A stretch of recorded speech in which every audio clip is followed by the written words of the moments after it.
Pasamos entonces a ver el último punto que tenemos, el último tema de intervalos de confianza, y tiene que ver con el cálculo de intervalos de confianza cuando ya no tenemos que calcular una media de la población, sino que lo que a nosotros nos interesa saber es en qué proporción se encuentra una determinada variable en la población.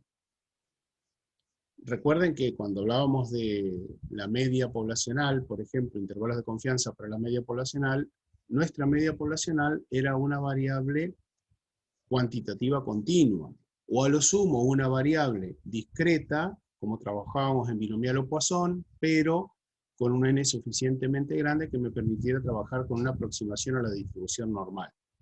En este caso, lo que vamos a hacer es trabajar con proporciones. Y en este caso de proporciones vamos a tener variables que pueden ser tranquilamente cualitativas, como por ejemplo que nos interesa a nosotros estudiar la cantidad de fumadores que hay en una determinada población, la cantidad de hipertensos, la cantidad de personas con obesidad en una determinada población. Todas estas variables son cualitativas y que las representábamos, acuérdense, a través de las frecuencias absolutas o frecuencias relativas. Y la proporción no es ni más ni menos que una frecuencia relativa, es decir, qué porcentaje de individuos cumplen con tal o cual característica en una muestra y qué porcentaje de individuos podrán cumplir con una determinada característica en una población. No vamos a estar hallando ni más ni menos que un intervalo de confianza, de la misma forma que lo venimos haciendo, o sea, con la fórmula general que lo hicimos cuando lo estudiamos para la media, es decir, que la fórmula general que nosotros vamos a utilizar es que nuestro parámetro W va a ser igual al W sombrerito, que es el estimador, más menos C, que es el coeficiente que depende de la distribución de probabilidad, multiplicado por el error estándar del estimador. Obviamente que ahora ya no estaremos usando mu como parámetro a buscar, x- como el estimador, ni sigma sobre raíz de n como el error estándar del estimador, porque ahora estaremos hablando de proporciones. ¿Alguien se acuerda con qué letra nosotros les dijimos que vamos a trabajar las proporciones tanto en la muestra como en la población? Esto lo vimos cuando comenzamos con inferencia estadística y les dijimos, bueno, recuerden que la media con tal letra griega para la población y con la letra x- para muestras. Después dijimos que el desvío estándar es sigma, letra griega para la población, S, letra latina para la muestra, y también la proporción tiene una letra griega para la población y vamos a trabajar con una letra latina para la muestra. ¿Se acuerdan cuál? Es muy fácil la de la muestra. Estamos hablando de proporción. Muy bien, Micaela, exactamente. Vamos a estar hablando de que el parámetro poblacional es la letra pi. Con esa letra nosotros lo vamos a representar. Hay algunos libros de texto que directamente usan la P mayúscula. Y el estimador para nosotros va a ser la P mayúscula o minúscula, la P de proporción. Ahí tendremos el P sombrerito. Luego tendremos como fórmula más menos el valor de C, que ya veremos cómo se calcula, cómo se obtiene, depende de los casos, por el error estándar del estimador. El error estándar de nuestro estimador, que es la proporción muestral. Esa fórmula la estoy escribiendo aquí simplemente para que ustedes vean que seguimos trabajando con las mismas características. Porque la primera, la de W igual, W sombrerito, etc., la usamos para definir en forma general un intervalo de confianza. La segunda es la que vamos a usar en forma particular cuando queremos hablar de proporciones. Y recuerden que hablar de proporciones significa qué porcentaje de unidades de análisis cumple con tal o cual característica. Si es en la muestra, estaremos refiriéndonos a nuestro estimador P sombrerito. Si es en la población, estaremos refiriéndonos a la proporción que denotaremos con la letra griega pi. Ahora vamos a avanzar a cómo se calculan estos intervalos de confianza para proporciones. Y vamos a ver que hay tres métodos que vamos a estudiar nosotros. Uno que se llama el método exacto. Este método es el que se puede aplicar en todos los casos. Y es el que debe utilizarse sí o sí cuando n es menor que 20. Importante, chicas, que tengan en cuenta esto. Se aplica en todos los casos. Pero hay otros métodos que se pueden aplicar en algunos casos, excepto que cuando el tamaño de la muestra es menor que 20, sí o sí tenemos que aplicar este método que vamos a ver ahora, que por eso lo vemos primero también. Este método tiene un problema, porque si ustedes recuerdan, al tener un tamaño muestral pequeño, lo que vamos a tener es un aumento de la amplitud y por lo tanto una disminución de precisión. Por eso decimos que los intervalos de confianza, cuando n es menor que 20, son demasiado grandes y pocos precisos. A esto lo vimos el martes pasado. Entonces carecen de utilidad.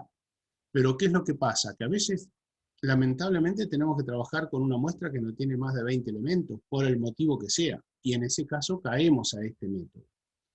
Pero insisto, el método no es malo, el método no es preciso cuando el tamaño de la muestra es pequeño, pero cuando el tamaño de la muestra empieza a aumentar, el método también es bueno. Y la distribución que se utiliza ya no es ni la distribución normal ni la distribución T de Student, sino que la distribución que vamos a usar es la F de Snedeker o de Fisher. Cualesquiera de estos dos matemáticos son los que le dieron nombre a esta distribución. A esta tabla, ustedes la tienen también en el mismo archivo que veníamos trabajando con la tabla de distribución normal, la tabla T de Student.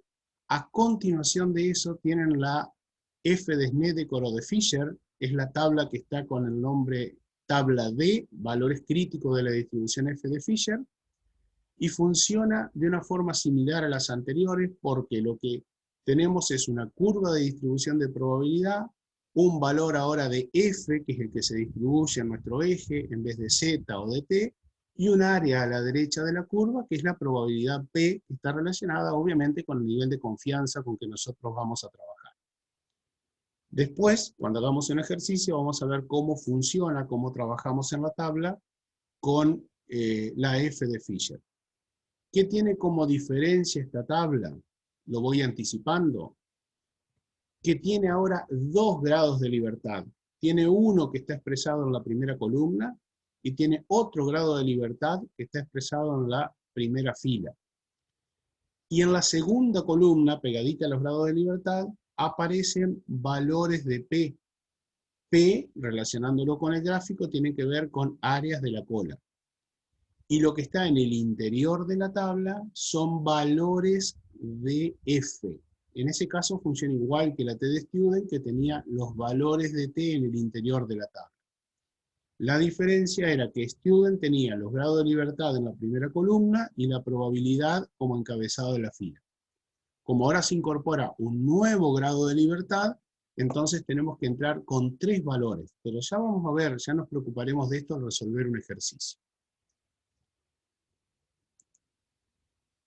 Para este método exacto hay que aplicar 2 fórmulas, que son un poquito largas, pero bueno, las fórmulas ustedes siempre las van a tener a mano. Lo que hay que saber es cómo están compuestas, qué es lo que interviene en estas fórmulas. Y hay una para el límite inferior del intervalo y otra para el límite superior del intervalo. Acá no es como en el caso anterior que nosotros hacíamos un valor más menos y solucionábamos todo, sino que tenemos un límite inferior y un límite superior que se calculan de manera diferente. Pero en los dos aparecen cosas que vamos a aprender en el primero y las vamos a poder aplicar en el segundo. Lo primero que hay que tener en cuenta cuando calculamos cualquier intervalo de confianza es cuál es nuestro nivel de confianza. Y lo escribo así nuevamente para que recuerden que el nivel de confianza nosotros lo llamamos 1 menos alfa, porque el alfa que aparece ahí es el error que nosotros estamos considerando. O sea que acuérdense entonces que nuestra fórmula nos va a aparecer siempre de esta manera, ¿no? Ahí lo voy a escribir como para que quede claro aquí.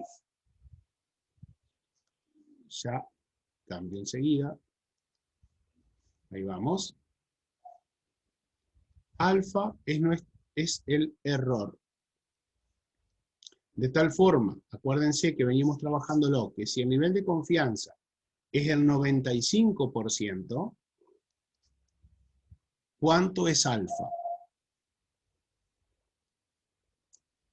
A ver si me pueden responder cuánto es alfa si el nivel de confianza es el 95%.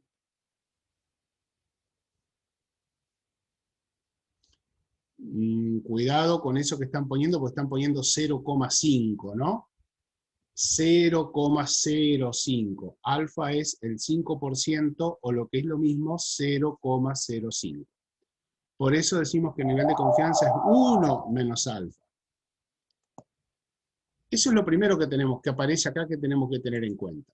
Lo segundo que aparece en nuestra fórmula es el valor de A, que aparece como raro en la expresión, ¿no? Porque A minúscula no lo teníamos nunca hasta ahora. Y A minúscula es el número de elementos de la muestra que tiene la característica estudiada. Vamos a hacerlo muy sencillo. Yo voy a poner un ejemplo, suponiendo que estamos trabajando con niños en un comedor escolar. Vamos a suponer que estemos trabajando con niños en un comedor escolar.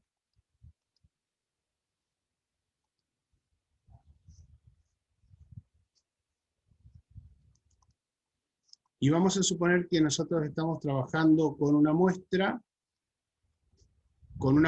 que tiene tamaño 100, para hacerlo más directo, más fácil, con menos cálculos por ahora. Y que de esos 100 niños hay 22 que tienen infrapeso, porque a nosotros nos está interesando saber qué pasa con la desnutrición infantil. Esta cantidad de niños que aparecen en la muestra es lo que nosotros llamamos con el valor A, porque es lo que va a definir la proporción que nosotros encontramos en la muestra. Porque en nuestra muestra, ¿cómo hago para calcular la proporción, P minúscula, P mayúscula, cualquiera de las dos podemos utilizar, de infrapesos en la muestra? ¿Qué cociente tengo que hacer? ¿Quién dividido quién?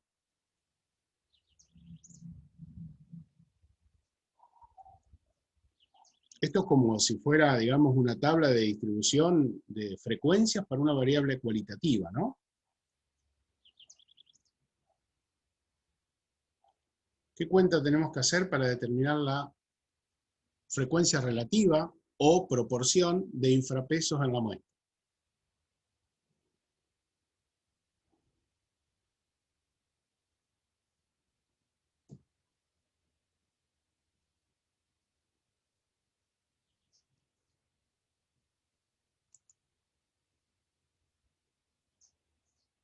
Mucho silencio en el chat. ¿Qué pasa?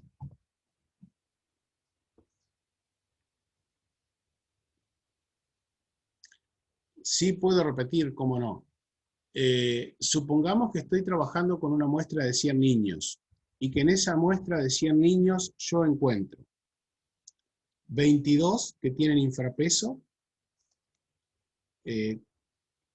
18 que tienen normopeso, vamos a poner un poquito más, 48 que tienen normopeso, 10 que tienen sobrepeso y me estarían quedando 20 que tienen obesidad. Yo lo que estoy preguntando es cuál es la proporción de infrapeso en la muestra. Tenemos 100 niños.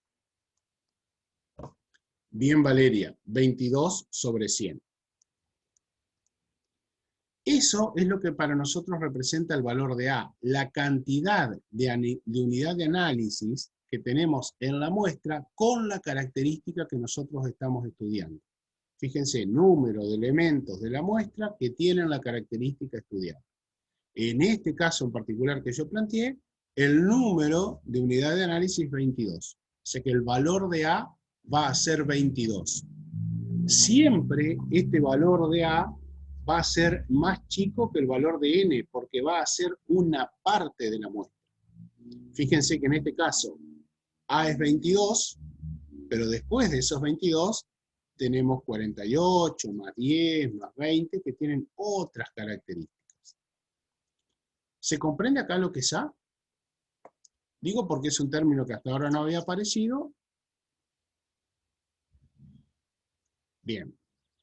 Ahí Carolina pregunta si ustedes están viendo bien lo que yo escribo, o si hay algún display, así que le pueden contestar. Perfecto.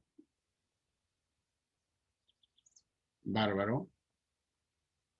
Cualquier cosa ustedes me hacen detener para volver atrás, no hay ningún inconveniente. Bueno, continuamos ahora con los siguientes elementos, porque el otro que aparece, que ya es conocido, es n, que n es el tamaño de la muestra. Ese no tenemos ningún inconveniente.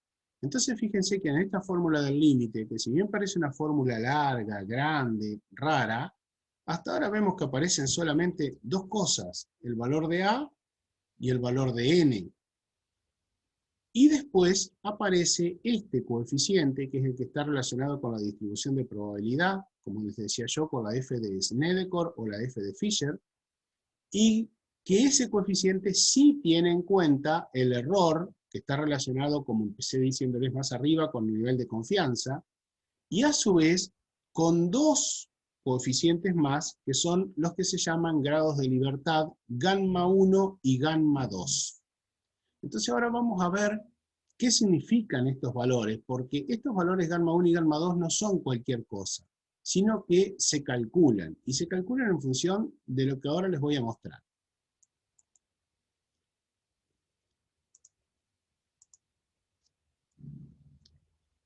El coeficiente gamma 1 se hace esta cuenta, 2 por n menos a más 1. Recuerden que cuando trabajábamos con Student, los grados de libertad se definían directamente como n menos 1. Ahora el grado de libertad gamma 1 para Fisher, pues Snedeker, se define haciendo esta cuenta primero, n menos a más 1, y a eso se lo multiplica por 2. Y el coeficiente gamma 2 es 2 veces el valor de a. En un ejercicio lo vamos a hacer, necesitamos tener a mano todas estas explicaciones para poder resolverlo. Después vendrá la parte que más nos interesa a nosotros, que es la parte de interpretación. Bien, ¿qué más tenemos ahora? Vamos a calcular el límite superior con una fórmula similar a la anterior, porque también aparece n, también aparece a, también aparece el nivel de confianza a través de este alfa sobre 2 que aparece en el coeficiente de Fisher o de Snedeker, pero fíjense que ahora ese coeficiente cambia la denominación, se vuelve a llamar f sub alfa sobre 2, pero ahora es gamma 3 y gamma 4. Y gamma 3 y gamma 4 son nuevos grados de libertad que se calculan de forma parecida a los anteriores, gamma 3 haciendo 2 por a más 1 y gamma 4 haciendo 2 por n menos a. Esta explicación es larga, pero van a ver que cuando resolvamos un ejercicio no resulta tan complejo. Y es lo que vamos a hacer ahora. Vamos a desarrollar justamente un ejercicio. Un ejercicio de proporción va a venir planteado, por ejemplo, de esta manera. Mediante muestreo aleatorio simple entre los habitantes de una ciudad, se obtiene una muestra de 18 personas adultas, de las cuales 6 han tenido algún antecedente de enfermedades crónicas no transmisibles. Estimar con un nivel de confianza del 95% la proporción de personas adultas que han padecido enfermedades crónicas no transmisibles. Fíjense que está claro que se trata de una proporción, primero porque lo dice el enunciado, y luego porque ustedes me van a tener que responder una pregunta que me lleve a que estoy calculando una proporción. Yo voy a preguntar lo siguiente. En este ejercicio, ¿qué es lo que estamos estudiando? ¿Qué es lo que estamos estudiando en este enunciado? ¿Qué es lo que estamos observando? Recuerden que acá falta la palabra muestreo, ¿no?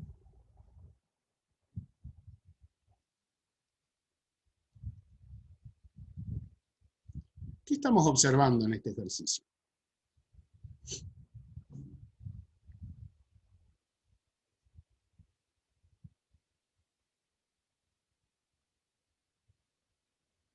¿O cuál es nuestra variable, mejor dicho? Los antecedentes de enfermedad crónica no transmisible. Muy bien. ¿Y esto qué es? ¿Qué tipo de variable es?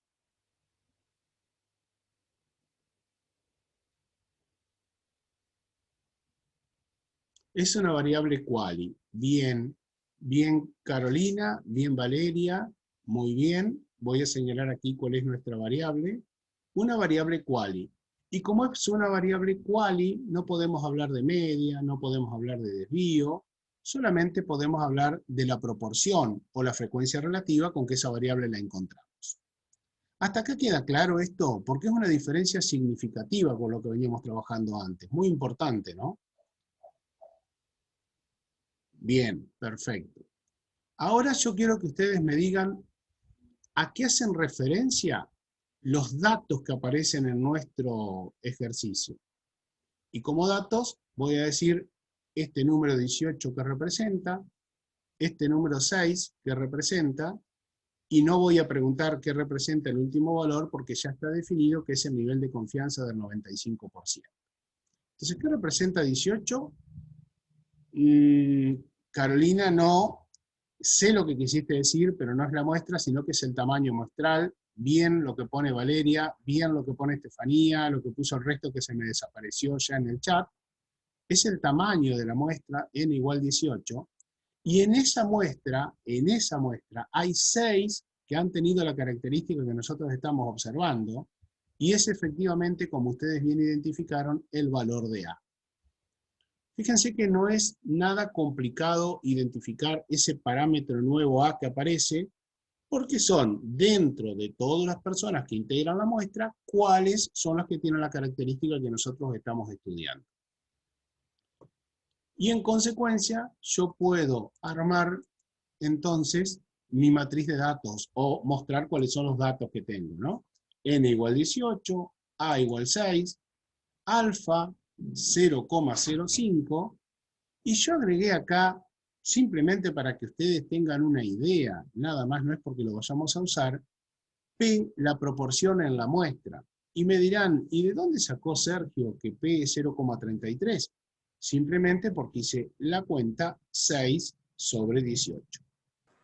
¿Qué es lo que tenemos que hacer? Y vamos a tener que calcular los límites inferiores y los límites superiores. Pero para ello, primero vamos a tener que calcular los 4 grados de libertad que aparecen. Gamma 1, gamma 2, gamma 3 y gamma 4.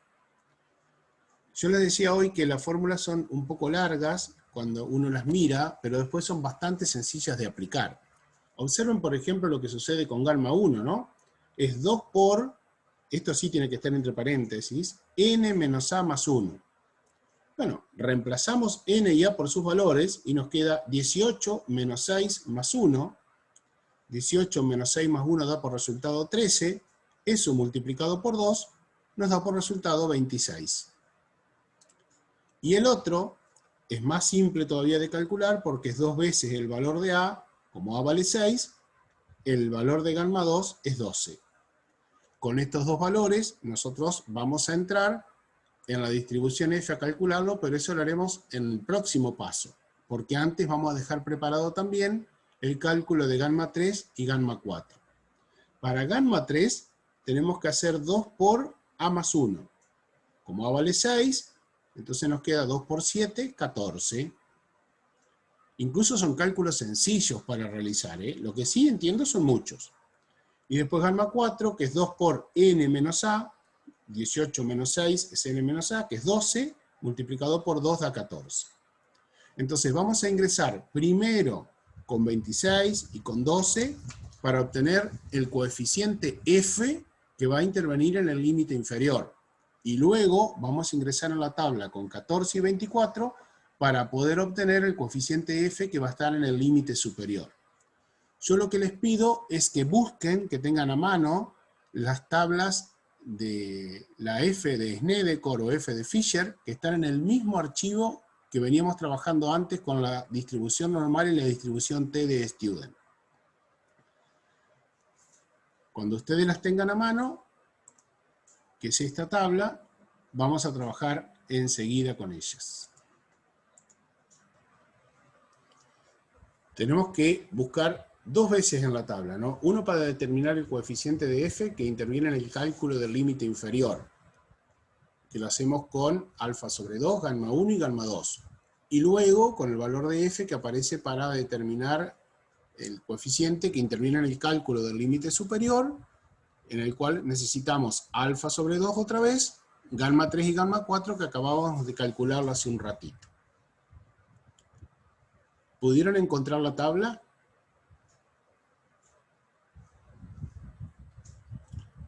Bien, perfecto. Bueno, entonces lo que vamos a hacer es lo siguiente.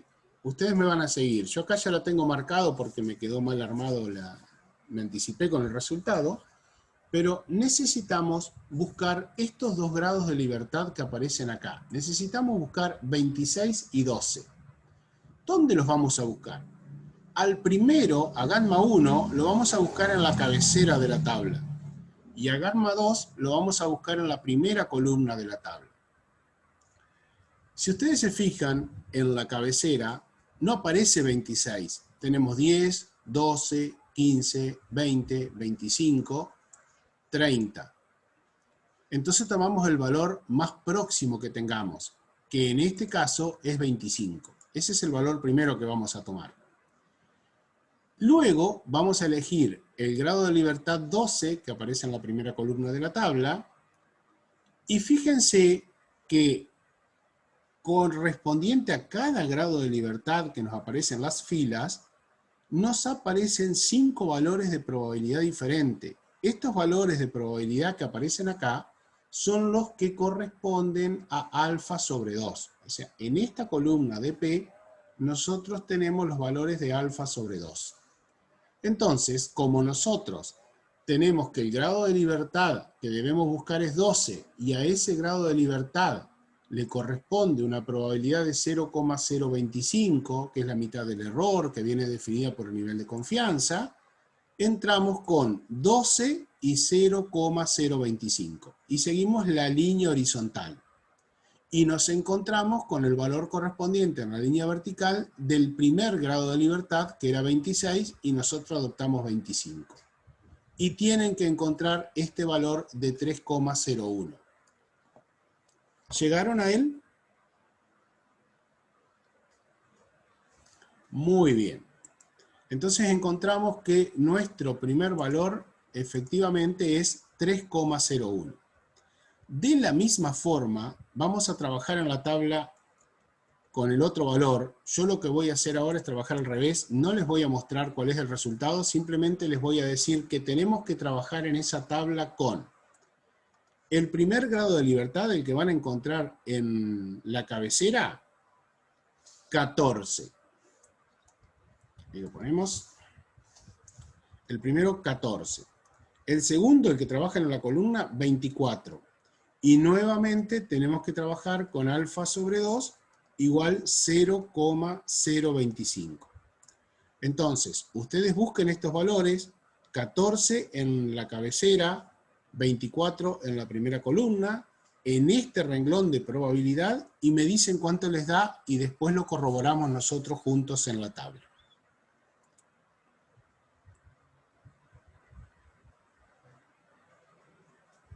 Claro, no está 14, miran el más cercano, efectivamente es 15, Serena. Sí, en la cabecera es 15.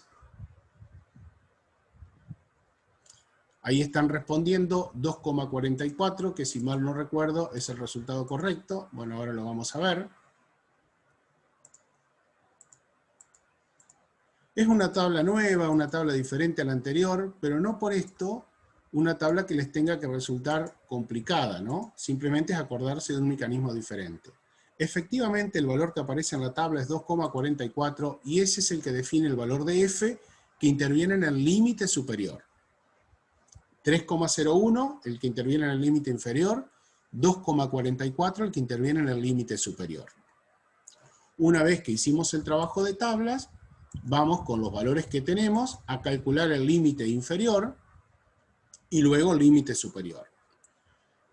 Volví a escribir n18, a igual 0,6. Y fíjense que simplemente es reemplazar a por 6, no 0,6, ¿no? A6, esta cuenta que es 18 menos 6 más 1, que nos da por resultado 13. Vamos a hacer así como para indicarlo mejor todavía. N menos A más 1 nos da por resultado 13. El valor de F, 3,01, el primero que encontramos, más el valor de A. 13 por 3,01 más 6 da 45,13. Y haciendo esta división, el límite inferior con que nos encontramos es 0,13. ¿Se entiende acá el reemplazo que hicimos? No es complejo, ¿eh? Lo que pasa es que, como les digo, son muchos pasos. Bien, perfecto. El límite superior se calcula de una manera similar. Pongo la expresión acá. Y vamos a reemplazar todo esto. Yo ahora no voy a mostrar el cálculo, voy a dejar primero que ustedes lo resuelvan, a ver si podemos llegar primero al resultado ustedes, ¿no? A más 1 por el valor de F, simplemente les voy a recordar que el valor de F que nosotros hallamos es 2,44 para el límite superior, el último que hallamos. Después, el valor de A sigue siendo 6, el valor de N sigue siendo 18, a ver cuánto les da a ustedes. Y después que me digan el resultado, yo les voy a hacer una aclaración importante. Háganlo despacito el cálculo, por partes.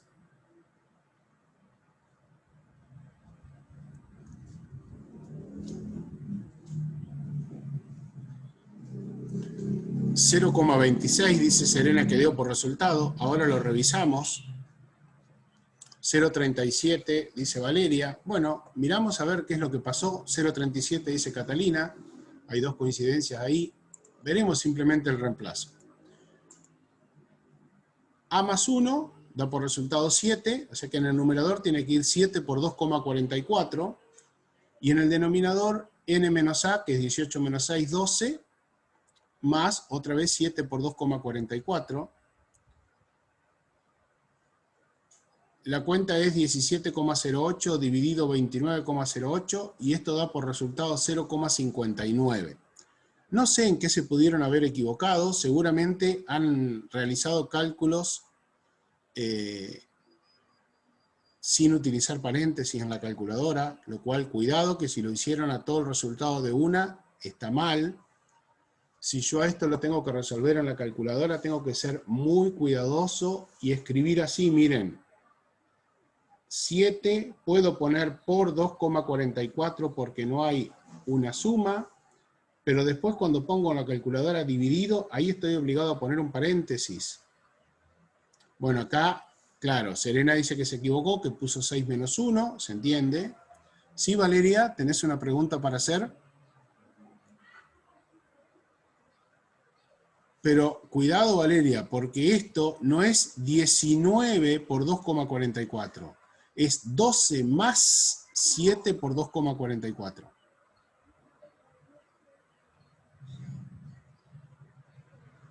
Bien, bien. Ahí dice Catalina que lo hizo de vuelta porque había puesto mal el paréntesis y ahora sí le dio el resultado.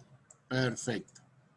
Bueno, yo quiero mostrarle dos cositas, más allá de los números que podemos tener alguna equivocación, hay que ser cuidadosos con el uso de la calculadora, respetuoso de los paréntesis. Lo que quiero decirles primero es que estos valores, límite inferior y límite superior, tienen que ser siempre límite inferior, límite superior, tienen que ser siempre menores que 1, más chicos que 1. Tiene que ser 0, algo, porque estamos hablando de una proporción, y esa proporción no puede ser mayor que 1. Va a estar entre 0 y el 100%. Que el límite inferior sea 0,13 es correcto, porque es lo mismo que decir que estamos hablando de una proporción del 13%. Y que el límite superior sea 0,59 también es correcto porque estamos hablando de que es una proporción del 59%. Cuidado con eso, tengan muy presente que por más que tengamos todas las tablas que querramos, si hacemos mal los cálculos, nos puede dar un valor mayor que 1, lo cual está mal. Es más, si ustedes miran un poquitito acá, en el numerador aparece 6 y en el denominador aparece 6 más otra cosa. O sea que esto siempre en el denominador va a ser un número más grande. Y en el segundo cálculo, en el numerador aparece 7 por 2,44. En el denominador vuelve a aparecer 7 por 2,44, pero se le suma otra cosa. O sea que siempre el denominador va a ser más grande. Por eso el resultado siempre tiene que dar más chico que 1. Y ahora les pregunto, ¿qué hago con el límite inferior y el límite superior? Porque esto está muy lindo, hicimos cuenta, aprendimos a usar tablas, se aburrieron de hacer cálculos. Pero encontramos dos valores. ¿Qué hago con esos valores que están encima resaltados en rojo? 0,13 y 0,59. No perdamos de vista lo que estamos haciendo. ¿Qué estoy buscando yo? Estoy intentando, como dice el título de esta diapositiva, hallar un intervalo de confianza para proporciones. Y acabo de hallar algo que llamo LI y otra cosa que llamo LS. ¿Qué es lo que estoy haciendo entonces acá? ¿Qué les parece?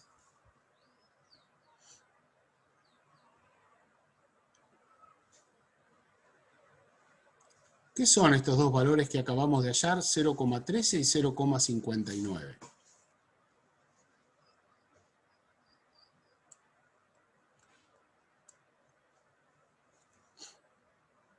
A ver.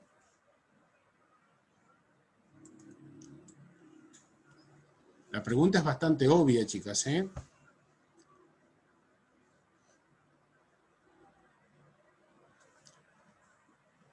¿Qué es 0,13? Acabamos de hallar, bien Catalina, acabamos de hallar el intervalo de confianza para un 95%. O sea, LI y LS son los límites del intervalo de confianza. ¿Cómo armarían ustedes el intervalo de confianza? Porque si esto hubiese sido una media, saben armarlo tranquilamente. Lo armamos de la misma manera, simplemente tenemos que cambiar mu por pi, porque ahora no estamos hablando de la media poblacional, sino que estamos hablando de la proporción poblacional.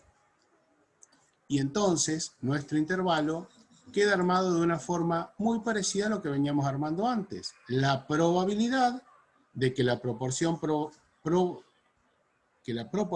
poblacional se encuentre comprendida entre 0,13 y 0,59 es del 95%. Fíjense que la estructura del intervalo de confianza es exactamente la misma para proporción que para media. Aparece la probabilidad de que el parámetro poblacional que nosotros estamos buscando, que en este caso es una proporción, esté comprendido entre el límite inferior y el límite superior, es del, y acá escribimos el valor del nivel de confianza con el que estamos trabajando. No cambia nada del concepto de intervalo de confianza. Lo único que cambió fue todo el proceso de cómo lo calculamos. Pero lo que es la escritura final del intervalo y la interpretación final no cambia. Simplemente, por supuesto, que no es menor el caso, lo que sí tenemos que tener en cuenta es cuál es el parámetro poblacional que nosotros estamos estudiando.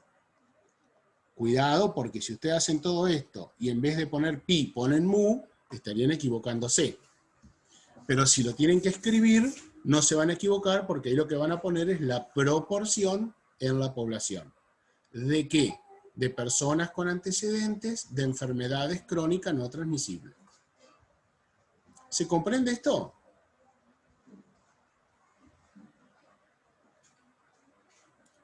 Bien. Esto recuerden que es el primero de los 3 métodos que vamos a estudiar. Y este primer método se aplica en todos los casos. Recuerden lo que dijimos, en todos los casos. Incluso cuando n es menor que 20 es el caso que se recomienda aplicar. Y en este caso teníamos un ejercicio con un valor de n menor que 20. Ahora vamos a ver qué pasa con los otros los otros métodos que tenemos para calcular intervalos de confianza. Ah, pero antes les quería mostrar con el GeoGebra, no me quería olvidar de esto, porque también con el GeoGebra podemos no utilizar las tablas y usarlo para calcular los coeficientes, los valores de F. Yo les puse acá para recordar simplemente que estábamos trabajando con gamma 1 igual 26, gamma 2 igual 12. Entonces lo que tenemos que aprender es qué ponemos en el GeoGebra para poder trabajar.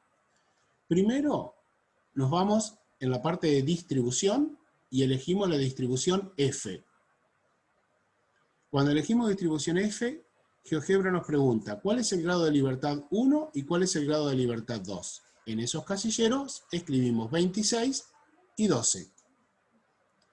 Y luego tenemos que escribir, ¿se acuerdan que la tabla que nosotros trabajábamos recién, la tabla que teníamos, tenía este esquema? Yo lo voy a hacer más o menos acá, pero para que ustedes lo entiendan, tenía más o menos este esquema. Había acá un valor de F, y todo esto nos decía nuestra tabla que era P. Y esta P para nosotros vale alfa sobre 2. Eso es usando la tabla. Bueno, si yo uso el GeoGebra, esto que tengo acá atrás, la cola en blanco que me queda, es este mismo valor de alfa sobre 2, o sea, 0,025. Por lo tanto, lo que está pintado acá es todo lo que falta para llegar a 1, 0,975. Ese valor de 0,975 es lo que yo tengo que escribir acá. ¿Para qué? Porque poniendo este valor de 0,975, hallo, GeoGebra me devuelve, cuál es el valor de F. 2,9976. Nosotros habíamos dicho hoy que F nos daba 3,01, pero habíamos trabajado, si recuerdan, en forma aproximada en la tabla, porque no teníamos 25, sino que teníamos 26. Y acá con el GeoGebra encontramos el valor exacto. Poquita diferencia, 2,997 contra 3,01, la tabla la podemos seguir usando bien. Pero en el GeoGebra lo que tienen que tener en cuenta es esto, que tienen que elegir esta parte que dice que pinta el área hasta tanto, y que nos deja esa área de 0,975. En el caso de este que estamos trabajando con el 95%, ¿no? Porque en realidad esta cuenta que estamos haciendo acá es 1 menos alfa sobre 2. Depende cuál sea el nivel de confianza, va a ser el nivel de área que nosotros tenemos que poner en este casillero para que GeoGebra nos devuelva el valor de F. Pero lo hago de un solo toque, sin tener la tabla y seguro de que no me voy a equivocar. Vuelvo con lo mismo, con el mismo ejemplo ahora, pero para calcular el otro coeficiente F que nos había dado 2,44. Y fíjense que para ese teníamos gamma 3 igual 14, aquí está puesto, gamma 4 igual 24, y otra vez exactamente lo mismo, seguimos poniendo 0,975, le pedimos que lo calcule y nos dice que da 2,4677, cuando a nosotros nos había dado 2,44, porque tampoco este valor de 14 estaba en la tabla, sino que era aproximado. ¿Se comprende el uso de GeoGebra? Es bastante más fácil que usar la tabla, créanme. Y más seguro de que no me voy a equivocar. Muy bien, ahora sí vamos a pasar al segundo método.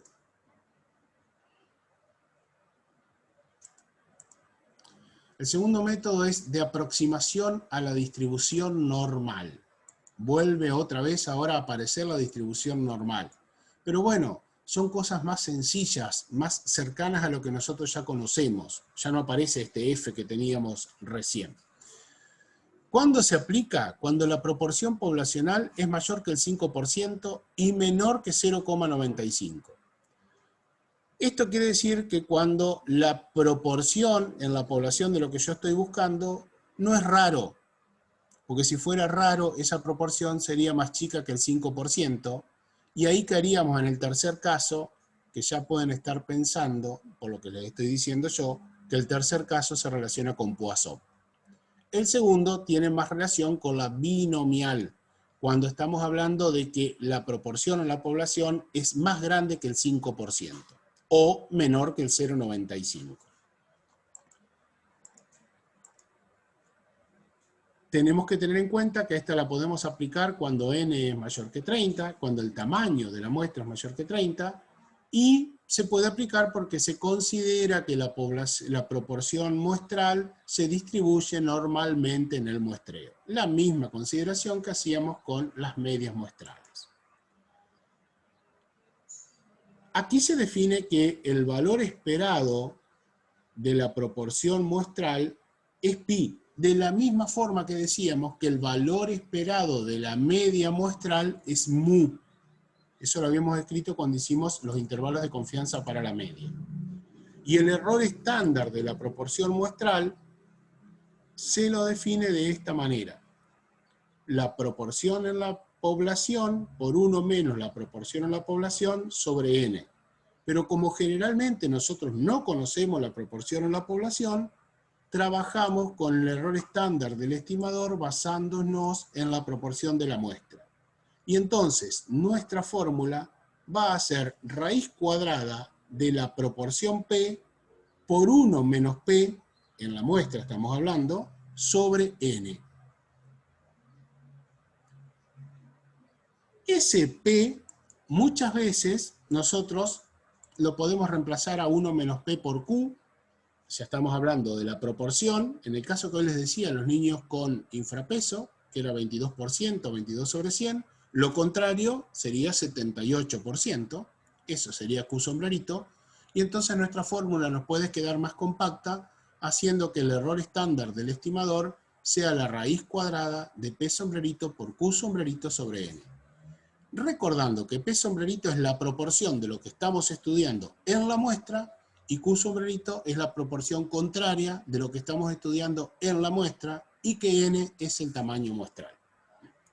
Y en este caso se trabaja así con un intervalo de confianza como el que nosotros estamos acostumbrados a trabajar, ¿no? Con la proporción a la muestra más menos el valor de Z o T por este error, y eso ya lo vamos a ver. Simplemente cabe aclarar que en este caso, cuando la fracción muestral empieza a tomar incidencia, esto lo vimos el martes pasado y ya lo habían visto con Silvia también, es decir, cuando la fracción muestral es grande, o lo que es lo mismo decir, cuando el tamaño de la muestra se vuelve representativo respecto de la población, hay que introducir el factor de corrección, y entonces el error estándar del estimador, el que estaba calculado acá en este recuadro celeste, se lo tiene que multiplicar por el factor de corrección, que es el mismo que habíamos estudiado cuando vimos intervalos de confianza para medias. Es el mismo factor de corrección. Ahora veamos cómo se definen los límites inferiores y superiores. Como les decía yo, tomamos la proporción en la muestra más menos T por el error estándar del estimador. Esta es la fórmula característica de un intervalo de confianza. Simplemente que ahora aparece lo propio de proporciones.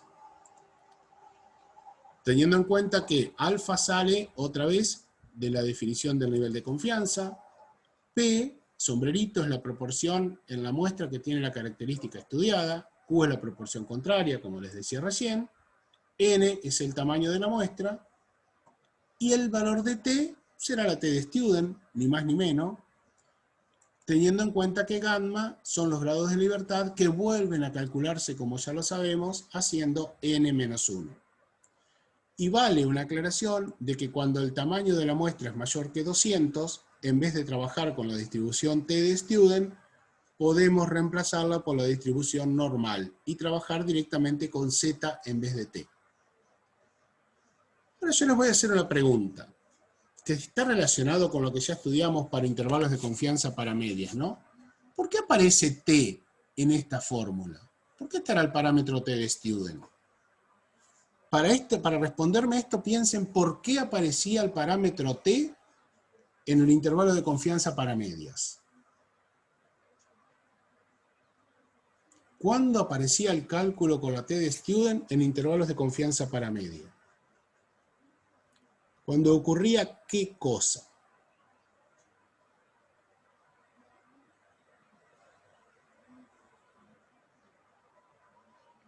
Yo los voy a ayudar. Cuando no conocíamos qué cosa. Cuando no se conoce, ahí dice Serena, cuando no se conoce la varianza, está incompleto eso. ¿Qué varianza, Serena? La varianza poblacional. Bien, Catalina. Cuando no se conoce la varianza poblacional, en un intervalo de confianza para medias, usamos la t-de-Student. Acá lo que no conocemos es la proporción poblacional. Por eso también aparece la t-de-Student. Y de la misma forma que hicimos en intervalo de confianza para media, podemos reemplazar t por z cuando el tamaño de la muestra es mayor que 200. Veamos ahora un ejercicio para poder entenderlo mejor a esto. El ejercicio dice lo siguiente, el planteo del problema, ¿no? Para estimar la proporción de hipertensos que hay en una ciudad, se extrae una muestra de 400 individuos, entre los que hay 60 hipertensos. Calcular un intervalo de confianza del 95% para la proporción poblacional. De nuevo entonces, mi pregunta va a arrancar diciendo que representan los datos que tenemos en el problema, el número 400, el número 60 y el número 95%.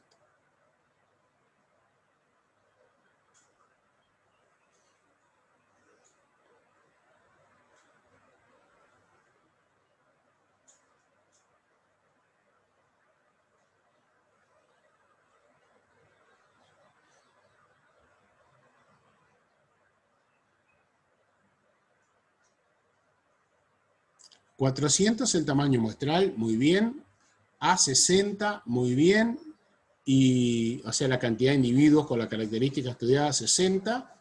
Y el nivel de confianza es 95%. Muy bien. Pero resulta ser que en nuestra fórmula, lo voy a ir para atrás, no me piden el valor de A, sino que, si ustedes recuerdan de lo que teníamos recién,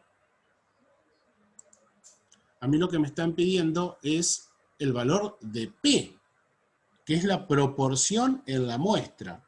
Proporción en la muestra. Entonces, ¿cuál es la proporción que yo tengo en la muestra? ¿Cuál será el valor de P sombrerito? Lo voy a escribir con ustedes antes de mostrárselo, ¿no?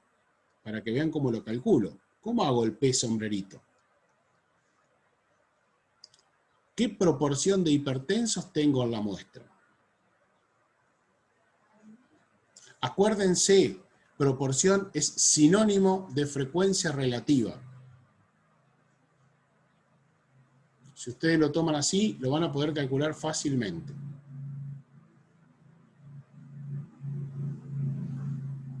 0,15 me dicen y me indican muy bien que la cuenta que tenemos que hacer es 60, o sea, la cantidad de hipertensos, sobre 400, que es la cantidad de individuos de la muestra, ¿no? Y efectivamente la proporción es 0,15 o 15%.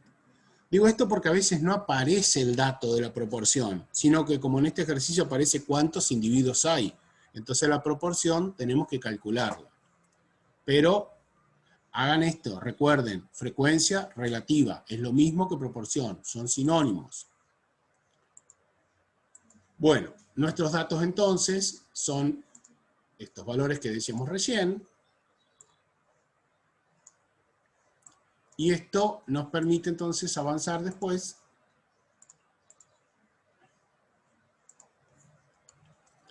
con la proporción 0,15 y encontrar el valor de z.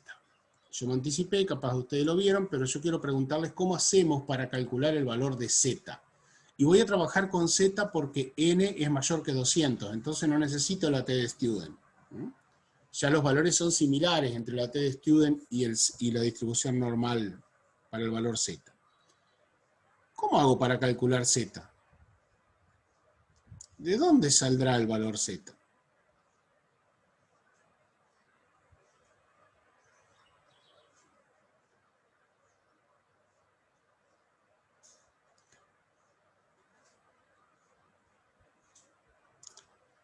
¿Qué tendré que buscar en la tabla de distribución normal para encontrar el valor de Z?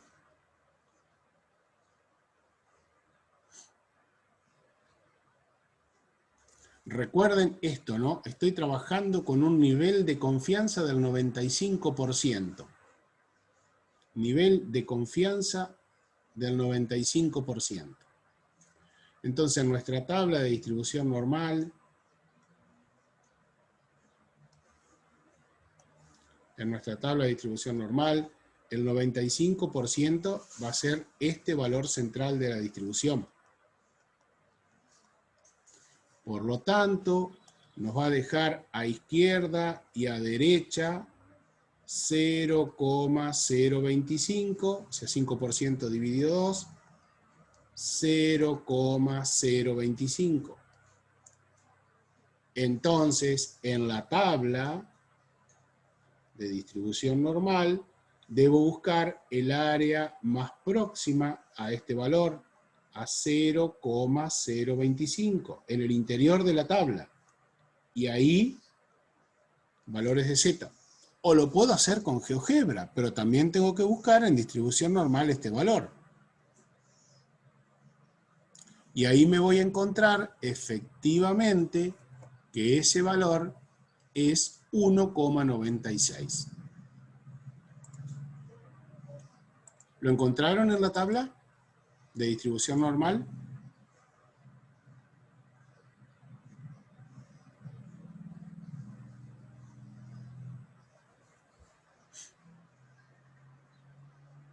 Perfecto. Yo ahora les voy a dar otra pista que les va a gustar mucho más cuando estamos trabajando con intervalos de confianza. Vayan a la tabla de la T de Student.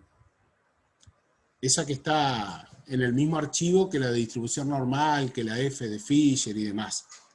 Porque esa tabla de la T de Student que ustedes tienen, tiene una particularidad muy importante, que es la última línea. ¿Qué dice el último renglón, la última fila de esa tabla de T de Student? ¿Qué les muestra? Los niveles de confianza, exactamente. Los niveles de confianza en porcentaje. ¿Y qué valor les muestra de Z para el 95%?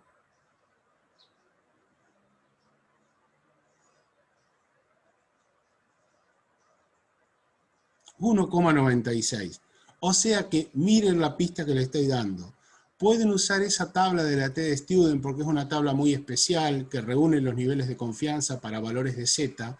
Y cuando ustedes tienen que usar Z para nivel de confianza, directamente pueden tomar esa última línea de esa tabla, que no es de la T de Student, sino que es una línea agregada a la T de Student para trabajarlo de una manera más práctica.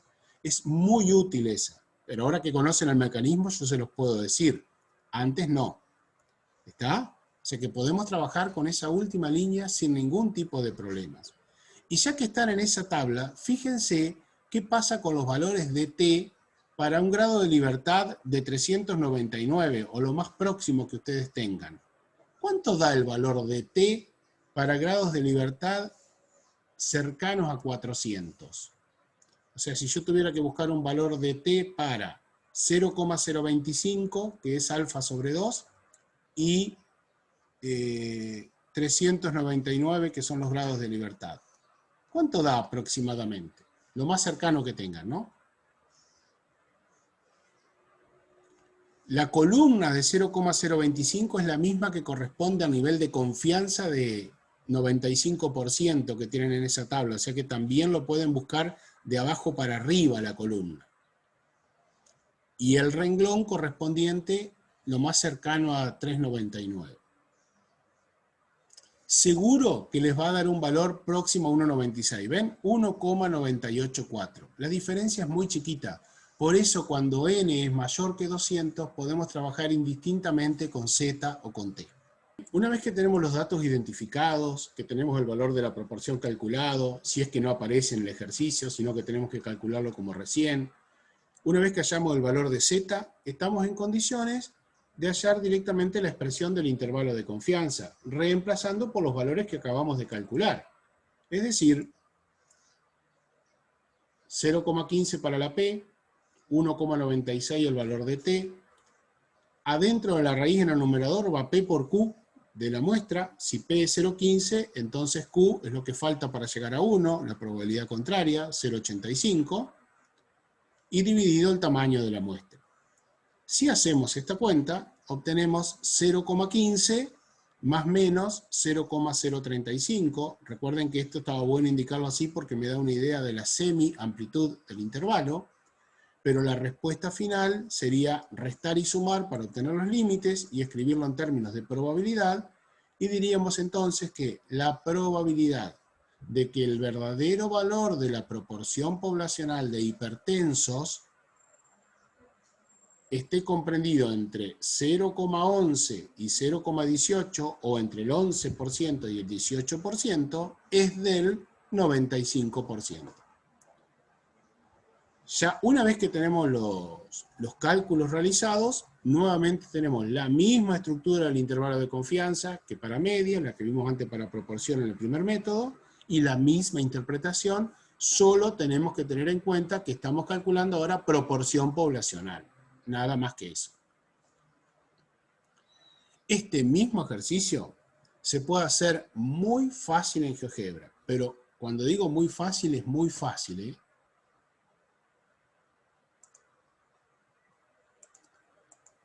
Les muestro en GeoGebra qué es lo que tenemos que hacer. No trabajar en distribución, sino en estadística. ¿Se acuerdan cuando trabajábamos esto también? Ya lo hicimos para intervalos de confianza de media, pero ahora elegimos intervalos Z de una proporción. Eso es lo que elegimos. Indicamos el nivel de confianza, indicamos la cantidad de éxitos, que serían los casos, en este caso de hipertensos en la muestra, y el tamaño de la muestra. Y cuando le damos clic a resultados, nos aparece este cuadro que tiene exactamente los valores que nosotros calculamos recién. El límite inferior, el límite superior, el intervalo, armado como 0,15 más menos 0,035. Pero de nuevo, chicos, esto tiene que estar.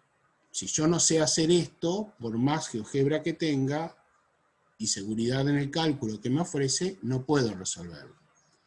Y aprovecho para hacer algunas correcciones, si me permiten, de cara a lo que tiene que ser cuando resuelvo un parcial, por ejemplo, si me dan este ejercicio. Yo tengo que mostrar cómo lo hice. Tengo que de alguna manera poner estos datos. Esto lo tengo que poner como una captura de pantalla o algo, porque si no, si algún resultado de lo que muestro en esta parte en azul está mal, el profesor que los corrige a ustedes no sabe de dónde salieron estos resultados y no sabe cuál es el error que cometieron. Entonces hay que corregir mal todo el ejercicio. Es importante que si usan el GeoGebra muestren parte del procedimiento que hicieron. Digo porque en el parcial pasaba que aparecían gráficos sueltos sin nada, y cuando el gráfico estaba mal teníamos que considerar mal todo el ejercicio. Eso yo se lo fui aclarando en las correcciones de los que me tocó corregir a mí.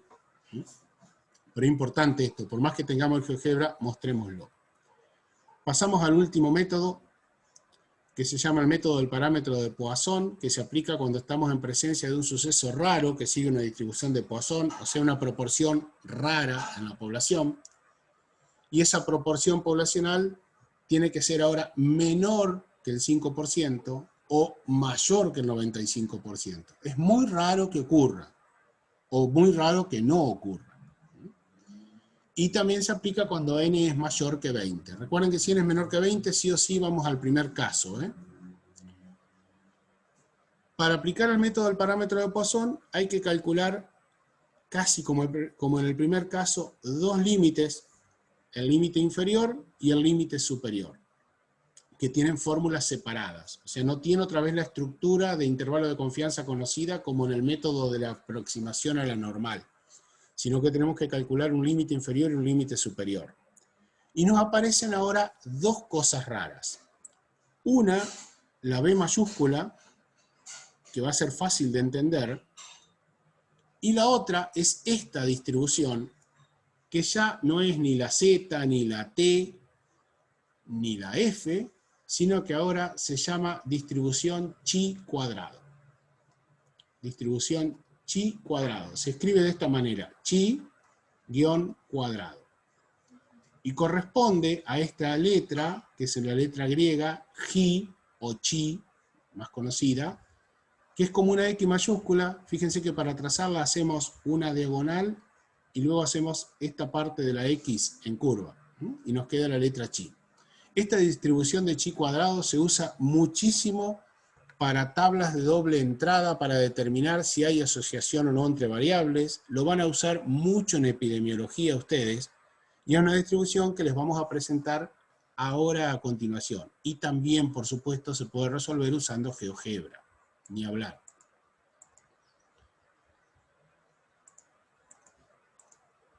Entonces, lo que interviene acá es el nivel de confianza. B es el número de intervalos. Este lo vamos a poder definir como hicimos en los casos anteriores cuando veamos un ejercicio. Número de intervalos observados. Es decir, si yo estoy hablando de una distribución en años, será el número de años que estoy analizando. Si estoy hablando de una distribución de meses, el número de meses que estoy analizando. Si estoy hablando de números de semana, el número de semanas que estoy analizando. Este suceso raro que aparece. Y gamma 1 serán los grados de libertad, que se definen como 2 por la suma de unos valores A sub i, que acá no aparecían. Pero ¿qué es lo que significa A sub i? Van a ser la cantidad de casos favorables, por decirlo de alguna manera, que aparecen en cada uno de los periodos que nosotros estamos observando. Yo ahora, ténganme un poquitito de paciencia y a través de un ejercicio, en un par de minutos lo vamos a entender. Simplemente antes les voy a mostrar cuál es el límite superior con una fórmula parecida. Vuelve a aparecer B. Simplemente cambia la forma de calcular los grados de libertad con esta fórmula. Fíjense que va a ser 2 más los grados de libertad que calculamos antes, gamma 1. Y ahora les voy a mostrar cómo calcularlo. Antes les voy a decir que esto se puede hacer a través del uso de la tabla Chi cuadrado. Esta está en el libro de Álvarez Cáceres, está subido al campus, esta tabla, o sea, seguramente ahora no la tienen descargada, pero yo les voy a mostrar cómo funciona. Y vamos a hacer directamente un ejercicio para terminar y poder explicar cómo aplicar todo esto. Y cómo darme cuenta de que esto se trata de Poisson. Fíjense, en una ciudad, en el mes de enero de 2020 se registraron 7 muertes por sobredosis de heroína, y en el mes de febrero de 2020 se registraron otras 6. Calcular un intervalo de confianza para la proporción poblacional. Primero yo tengo que tener en claro que lo que estoy estudiando, que son muertes por sobredosis de heroína, no es un suceso que se registre comúnmente en una ciudad. Esto se trata de un suceso raro. Y a su vez aparece otra cosa que dice, en este periodo de tiempo se registró tal cosa y en este periodo de tiempo se registró tal otra. Vuelve a aparecer un suceso raro que tiene poca probabilidad de ocurrir y a su vez aparece el intervalo de tiempo en el cual transcurre ese suceso. Eso es lo que caracteriza a Poisson, no se olviden. Entonces, ¿qué tengo como datos acá? Primero, dos cosas importantes que aparecen como nuevo. Primero, estudio un periodo de tiempo. ¿De cuánto? ¿Qué periodo de tiempo estoy estudiando? A ver si lo pueden leer en el enunciado, porque es re importante darse cuenta de esto. ¿Qué periodo de tiempo estoy estudiando? ¿Un mes, Valeria? ¿Solo un mes? 2 meses. Es cierto, los casos, entiendo lo que quiso decir Valeria, se distribuyen por mes, pero estamos estudiando en total 2 meses, el mes de enero y el mes de febrero. Ahora fíjense, ¿qué pasó en enero? ¿Cuántos casos se registraron? 7. Muy bien. ¿Y en febrero? 6. Eso es lo que a mí me interesa. En enero, 6 casos. En febrero, 6 casos. Esto que tenemos acá es lo que a mí me interesa para después cuando yo tengo que calcular lo que son los valores B mayúscula y A. Ahora se los voy a mostrar.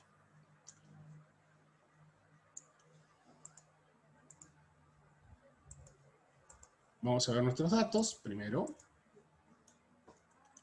Ahí está, B 2 meses, sin querer me quedó justito superpuesto el 2 arriba del 2, espectacular. A1, que sería la cantidad de casos en el primer mes, son 7. A2, cantidad de casos en el segundo mes, 6. Y entonces tengo que calcular, y ahora sí borro acá, el coeficiente gamma 1, que es 2 por la suma de los valores de A. Como estoy estudiando 2 meses, en esta suma me van a aparecer 2 valores. Si yo estuviera estudiando 5 meses, yo tendría que tener cuántos casos tuve en enero, cuánto en febrero, cuánto en marzo, cuánto en abril, cuánto en mayo. Eso es lo que les quería explicar a través del ejercicio, porque esto es 2 veces 7 más 6, es decir, 2 por 13, que es 26. Esos son los grados de libertad que necesito calcular. Los datos, obviamente, salen del ejercicio. Y para gamma 2, que era 2 más 2 veces esta sumatoria, es lo mismo que hacer 2 más este valor que acabamos de calcular, o sea que gamma 2 nos va a dar 28. Entonces, yo tengo que ir a la tabla, esta no le voy a pedir que la busquen porque seguramente no la descargaron todavía, pero está en la página, en donde, está el título de la página para que ustedes la vean, ¿no? En donde tengo que entrar con estos valores. Alfa sobre 2, que está en la cabecera, 0,025, y los grados de libertad 26 para obtener el valor de chi cuadrado, que es 13,844. Este es el primer valor de chi cuadrado, que va en el límite inferior. Y para el del límite superior, tengo que trabajar no con 0,025, porque voy a estar del otro lado de la curva, porque esta distribución es acumulativa. O sea, en la primera me hace trabajar con la cola izquierda y en la segunda me hace trabajar con la cola derecha. Tengo que ir a 0,975, entrar con 28 grados de libertad, y ahí encuentro este valor de chi cuadrado, que es 44,461. ¿De dónde sale 0,975? Porque es 1 menos alfa sobre 2. Para el primero entro con alfa sobre 2 y para el segundo con 1 menos alfa sobre 2. Ustedes me dirán, pero está cambiado, profe. Yo les voy a responder que no está cambiado, porque esta tabla muestra acumulada. Entonces esta tabla que nos muestra acumulada trabaja al revés. Simplemente tenemos que saber esto. Este valor es de alfa sobre 2 y este es de 1 menos alfa sobre 2. Pero al revés, porque están acumuladas. Bueno, con esos dos valores calculamos el límite inferior diciendo que es el coeficiente chi cuadrado sobre 2b, eran 2 meses, o sea 2 por 2, 4, y nos da 3,461. Y el otro, límite inferior, nos da 44,461 dividido 4. Ahora, estos límites no tienen que dar menor que 1, porque yo no estoy buscando proporciones. Esa es la diferencia en este último método. Yo lo que estoy buscando es el valor más probable, el valor de lambda. El valor de lambda. Entonces, mi respuesta como intervalo de confianza es que el valor de lambda de Poisson se encuentra entre el límite inferior calculado y el límite superior calculado. Y estoy diciendo que la probabilidad de que el verdadero valor esperado de la proporción se encuentre entre 3,46 y 11,12 es de 0,95. ¿Qué son 3,46 y 11,12? Son casos de muerte por heroína por mes. Entonces, el verdadero valor esperado en la población de casos de muerte por heroína por mes se encuentra entre 3,46 y 11,12 con una confianza del 95%. Casi que llegamos hasta ahí, simplemente nos queda GeoGebra, se los muestro, y después esto por supuesto que va a necesitar una revisión de parte de ustedes, porque hemos hecho muchos cálculos, mucha diferencia. Voy a volver para atrás para responder lo de Valeria, porque no lo había visto en el chat, perdón Valeria, de dónde salió el 4, y te lo recuerdo. Vamos acá. Las fórmulas que teníamos para el límite inferior o el límite superior iba dividido por 2b. en donde B mayúscula es el número de intervalos de tiempo que nosotros estamos observando. Estamos observando 2 meses. Habíamos dicho acá en el ejercicio que B es 2. Entonces cuando aplico las fórmulas, que están aquí, ahora las muestro, el denominador es 2B. 2 por 2, 4. ¿Queda claro, Valeria? Perfecto. Sí, son muchas fórmulas que vimos hoy. No son complicadas, pero son muchas. Lo entiendo. Simplemente terminamos con Poisson. ¿Qué hago? El valor de 13, el primer valor que encontramos, sale eligiendo, bueno, en distribución, ahora no elijo F, sino que elijo chi cuadrado. Chi cuadrado. Me aparece para poner un solo grado de libertad, o sea que pongo el primero que habíamos calculado, 26. Ponemos 0,025 acá, que es alfa sobre 2. Alfa sobre 2, lo voy a escribir para que no se me pierdan. Este valor que ponemos acá es alfa sobre 2. Y nos da por resultado 13,84, que era el valor parecidísimo al que habíamos calculado nosotros recién, ¿no? Y para el segundo valor, para el otro valor de chi, nos vamos a 0,975, ¿se acuerdan la tabla que estaba trabajando con lo acumulado? Bien, 1 menos alfa sobre 2, o sea que acá escribo, en este caso, 1 menos alfa sobre 2, para hacerlo con GeoGebra estoy hablando, 0,975, que nos da 44,46, muy parecido al valor que habíamos calculado recién, pero tener en cuenta que también tenemos que poner que los grados de libertad son 28. Y de esta forma, a través de GeoGebra, yo estoy calculando, encontrando los dos valores de chi cuadrado, ¿no? Que es lo importante, lo que yo necesito, los valores de chi cuadrado. Que son los que me permiten después, introduciéndolos en la fórmula, o dividiendo por 2 por la cantidad de intervalos, digamos que es la fórmula directamente, calcular cuáles son los límites inferiores y superiores del intervalo.